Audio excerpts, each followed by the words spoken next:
Hi friends, good evening. మన లైఫ్లో problems and success అవి చాలా వస్తుంటాయి. మనం దానికి టెన్షన్ పడుతుంటాం. జీవితం అనేది ఒక యాత్ర లాంటిది. ముందుగా మనం అనేది మన లక్ష్యాన్ని గుర్తించుకోవాలి. లక్ష్యాన్ని గుర్తించుకున్నాక దానికి అనుకూలమైన జీవన శైలిని మనము ఏర్పరచుకోవాలి. దానికోసం మనం మంచిది ఆహారం తినాలి, కరెక్ట్ టైంకి అంటే యోగా చేయాలి, సమయానికి తగ్గట్టుగా మన పనులన్నీ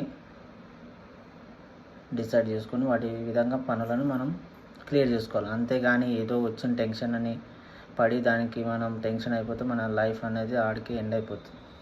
మనము సమయం అనేది ఒక్కో సెకండ్ ఎంతో ఇంపార్టెంట్ అని మనం గుర్తుకోవాలి. ప్రాబ్లం వస్తే దాన్ని స్వీకరించాలి. మనం స్వీకరించి దానికి సార్ట్అవుట్గా ఇలా ప్రాబ్లం క్లియర్ చేయాలనేది మనం దానికి ఆన్సర్ని వెతుక్కోవాలి. మనం ఎప్పుడే కానీ ఓడిపోయినప్పుడల్లా మనం నెగిటివ్ అయ్యి మనం స్ట్రెస్కి వెళ్ళి డిసప్పాయింట్గా మనం ఓడిపోయినామంటే దాన్ని ఒక గుణపాఠంగా మనం స్వీకరించి నెక్స్ట్ దాని నుంచి మనం ఏం నేర్చుకున్నది అనేది నెక్స్ట్ టైం నుంచి మనం పాఠాన్ని మనం ఒక లక్ష్యానికి మార్గదర్శకంగా ఎంచుకొని దానికి తగ్గట్టు మనం ముందరికి అనేది వెళ్తూ ఉండాలి.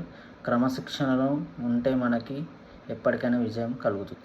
Thank you friends, watch my video and subscribe my channel. ఓకేనా? Thank you, please support us.